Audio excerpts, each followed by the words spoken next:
Hi, I'm Janicia and welcome to my channel. Passover in the week of unleavened bread has passed a couple of weeks ago, and just before the appointed times, I had to dispose of my sourdough starter. And when that time was over, I bought instant yeast again, and I have been making yeast breads. I honestly prefer and have become accustomed to making sourdough breads, but I have not made a new starter as of yet, so yeast bread it is. But I am still using mill grains. And recently I shared that I wasn't sure which grain mill I wanted to purchase, and because of my unwillingness to just buy one, my husband thoughtfully and so sweetly purchased a mill attachment to my KitchenAid mixer. If you'd like to know my thoughts and my review, let me know in the comments. The first bread I'm going to make is a milled Khorasan, also known by its brand name Kamut. Khorasan is an ancient wheat, and I mostly love making flatbreads from this grain, but I do make loaves as well.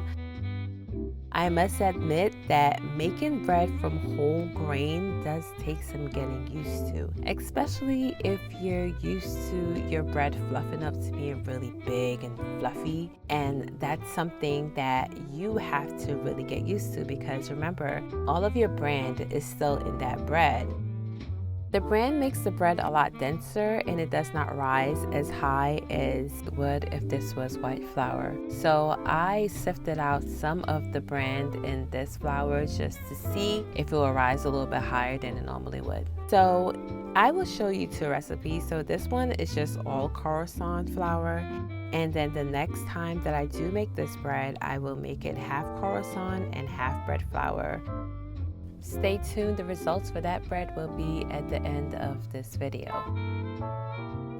As you can see, the characteristics of this flour is not exactly the same as the wheat that we are used to. So I will experiment with this more because I do enjoy the taste and the process, and I do like the fact that it is an ancient grain. So for this recipe, I added 7 cups of kamut flour or Khorasan flour, 2 tablespoons of sugar, or if you have honey, even better, 2 tablespoons, 2 tablespoons of oil, 2 teaspoons of salt, and 2 cups of lukewarm water, and 2 tablespoons of yeast. Once you have kneaded all your ingredients together, you are going to put your dough in a bowl and you are going to let it rest until it is, well, with fresh all-out kamut, it will not double in size. According to my experience, it's only become like 1.5 in size or something like that. So I was trying to contemplate which pan I should bake this bread into. I realized that my 4x8 pan was too small and my big USA loaf pan was just too big. So I decided to cut my dough in half and use 2 4-inch by 8-inch pans. That worked out a lot better. I let the dough rise for the second time and baked my bread for 40 minutes at 375 degrees. When I took my towel off of my loaf, for some reason, my dough slid down a little bit, and I think it's because I could have made my dough a little firmer, could have added a little bit more flour to my dough. I was disappointed in the way that this bread came out, but I will make this recipe again, but instead of just all Khorasan, it would be Khorasan and bread flour, and it would be a drastic difference. Now let's make some bagels. This recipe calls for 3 cups of lukewarm water, not hot water, lukewarm, 2 tablespoons of yeast, 2 tablespoons of molasses. You can use sugar instead if you like. 8 cups of flour. So I used 4 cups of bread flour and 4 cups of milled hard red wheat flour. And you also need 3 teaspoons of salt.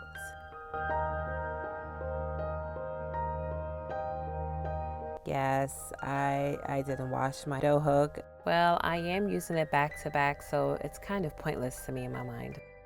If you do not have a mixer and prefer not to use one, you could always knead your dough by hand. Bagel doughs are usually firmer and you want to get a good kneading in. I prefer to use my stand mixer because I don't like kneading as much by hand and I appreciate the convenience of it.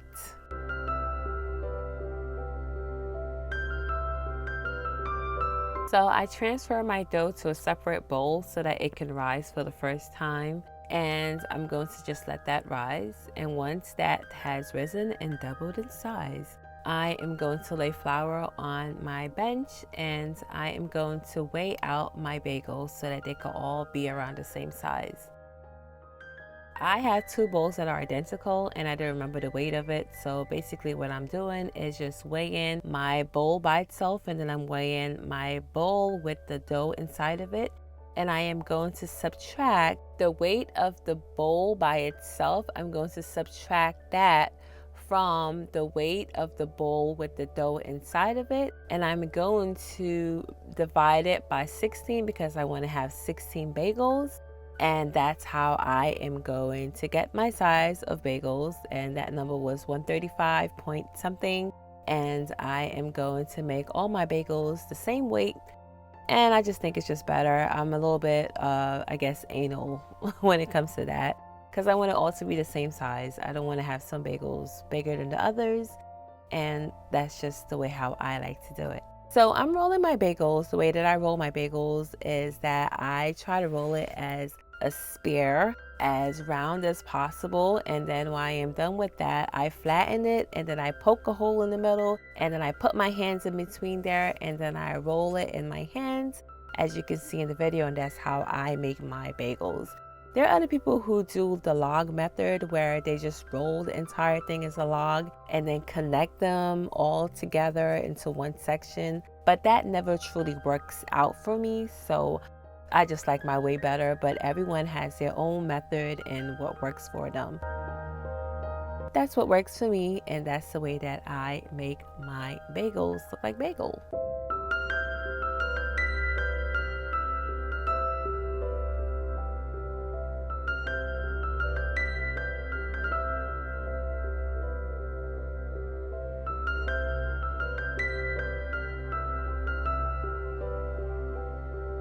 I will place my bagels on a pan sprinkled with either cornmeal flour or semolina flour.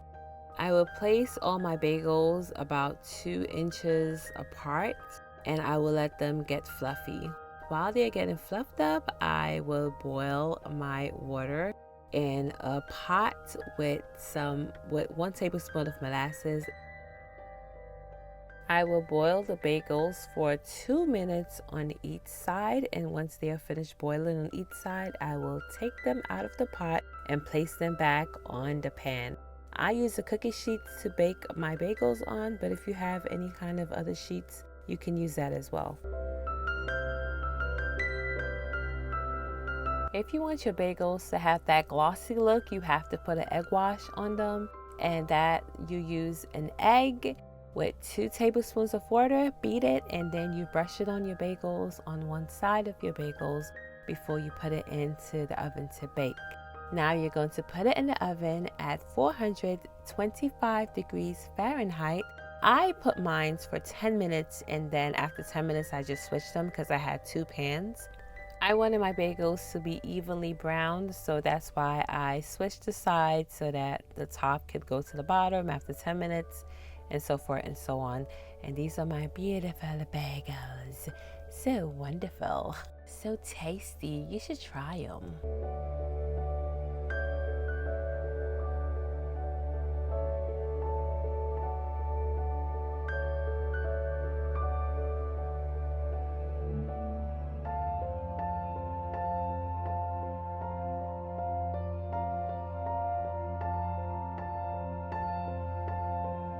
As of last year, I have been studying herbs and their benefits not only for companion planting, but also for my body. I have been incorporating herbs into my baking, so let's make some herb bread. For this herb bread, I am using just the herbs that I have outside. Well, not all the herbs I have, but I'm using selective herbs that I have outside of my garden. If you have other herbs that you would like to use, you can go ahead and use those herbs instead of the one that I have in this recipe. So the herbs that I use in this recipe is rosemary, thyme, parsley, some chives, sage. That's it. I also use some summer savory as well in this recipe.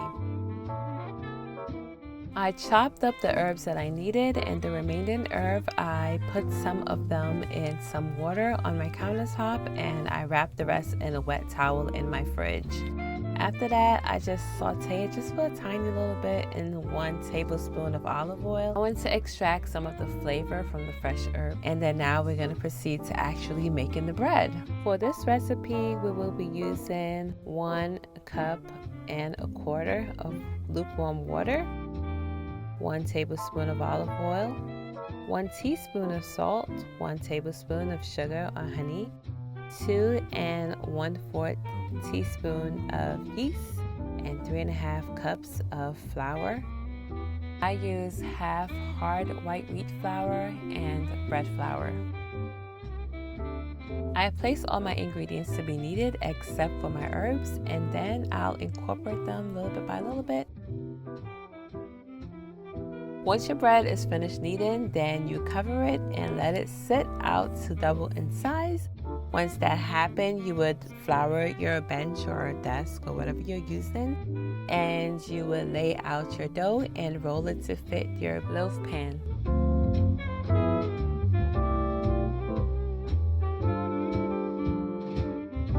Now you're going to put your dough in your well-greased pan and let it rise for the second time.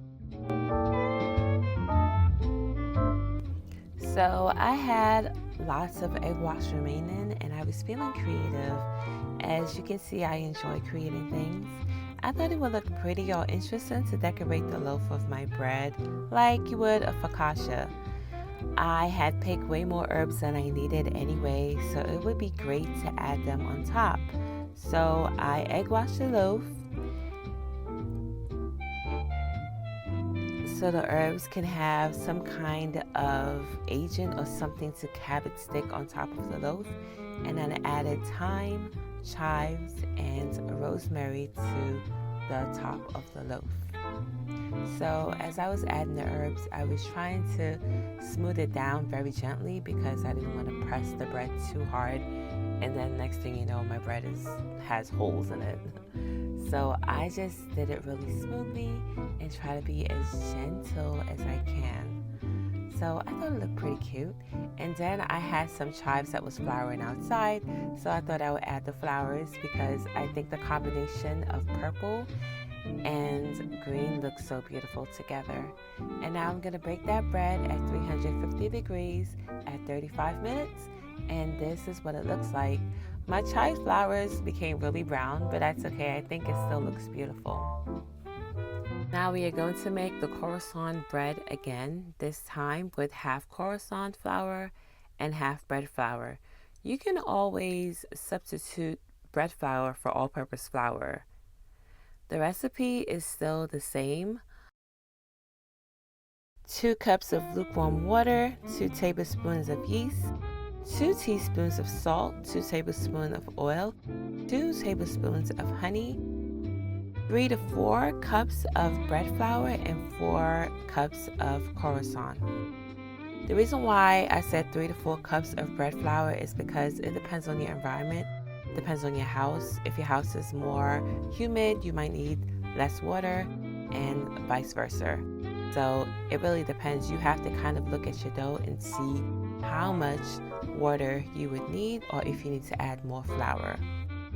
Instead of using 2 loaf pans, I am using my large Pullman pan. I really like this pan. It gives the shape and feel of buying a store-bought loaf. Instead, my bread is more nutritious and has no preservatives and fluff that inflames the body.